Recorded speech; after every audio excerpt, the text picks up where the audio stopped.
It's Tuesday, June 24th, 2025, and we have a slight risk of severe weather out here in the central upper plains associated with a marginal that stretches all the way from the northeast back into the upper central plains. And the National Weather Service is also expecting widespread thunderstorms as well. The main threat tomorrow is going to be wind and hail. We have a 50% risk of severe winds out here in our central upper plains risk area, associated with a 5% conditional risk of severe winds all the way up, extending from the northeast down back into our central upper plains. And we have a more consolidated hail risk tomorrow. We have a Hatch 50% slight risk of hail up here in the central upper plains, accompanied by a surrounding 5% risk of hail. So the National Weather Service thinks that large hail could be a possibility tomorrow in this region. And then lastly, there's also a pretty conditional 2% marginal tornado risk. Here's our simulated reflectivity, and we can see that around midday to early afternoon, we get storm initiation up here along a convergence zone in eastern Wyoming. Then we get scattered convection down here into the upper central to southern plains. Storm clusters down here could bring the threat of severe winds if they can kind of organize in isolated areas. And then as we go later into the afternoon, we see some more convection out here down from northwestern Kansas into southeastern Nebraska, and more slightly discrete storms up here in parts of Wyoming, Nebraska, and South Dakota. And these more discrete storms will hold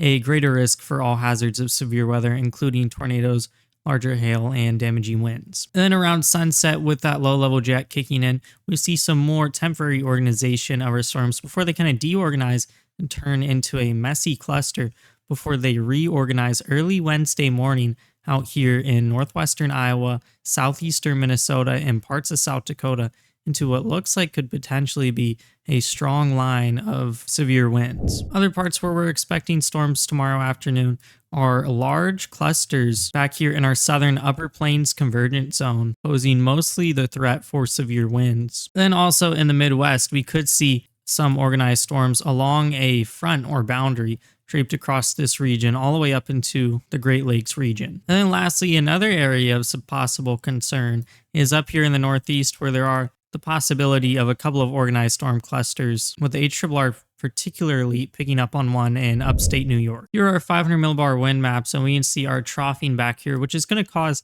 a lot of our convection out here in our central to southern plains upper convergence zones. And then just a large area of westerly flow, where some convergence along this could possibly sprout a couple of storms. And one thing we noticed down here is a little short wave, which will be situated in northeastern Colorado by early afternoon. And what it will do, it will move up into parts of eastern Nebraska and parts of South Dakota, and it will kind of reinvigorate itself around Wednesday morning, which could also be cause for a wind threat out here Wednesday morning. Here's a weather sounding from northeastern Colorado. We see some curving in our lower level winds and a elongation in our hodograph.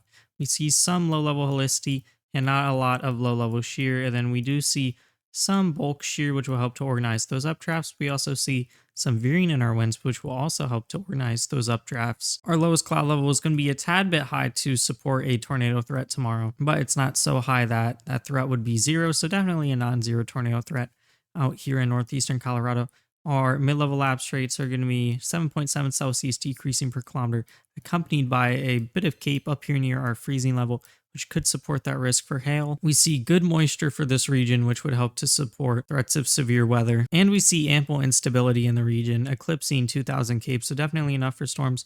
Also, our precipitable water is going to be 1.67 inches, so that would help support that threat of severe winds. Then our 3 cape is going to be nearing 100, which would also help to support that threat for all hazards of severe weather. So in summary, in northeastern Colorado, I see mostly a threat of severe winds, possibly some hail, and a non-zero threat of tornadoes. And this is a weather sounding up, where we're going to have that threat of more discrete supercells. So parts of eastern Wyoming and western Nebraska, our hodograph is going to be pretty elongated with a little curving in the lower levels. Our surface SRH is going to be pretty low. Then our low level shear is going to be pretty low. And our bulk shear is going to be above that 40 knot threshold. So that will help support the organization of strong updrafts. We also have some veering in our winds, which would also help to do the same. Our lowest cloud level is going to be low enough to support that tornado threat. Then we have pretty high low-level lapse rates. Then our mid-level lapse rates are going to be pretty high as well, 8.2 Celsius decreasing per kilometer.